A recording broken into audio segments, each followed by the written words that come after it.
তিন দিনের সফরে ঢাকায় আসছেন যুক্তরাষ্ট্রের দুই উপসহকারী পররাষ্ট্রমন্ত্রী নিকল চুলিক ও অ্যান্ড্রু হেরাপ।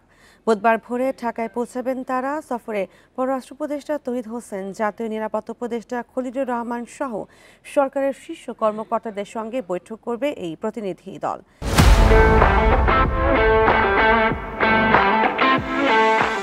সফরের প্রথম দিনের শুরুতে বাংলাদেশের পরিস্থিতি নিয়ে মার্কিন দূতাবাসের কর্মকর্তাদের সঙ্গে কথা বলবেন তারা। এরপর পর্যায়ক্রমে বিএনপি, জামায়াত ইসলামী সহ বিভিন্ন রাজনৈতিক দলের নেতা ও নাগরিক সমাজের প্রতিনিধিদের সঙ্গে মত বিনিময় করবেন।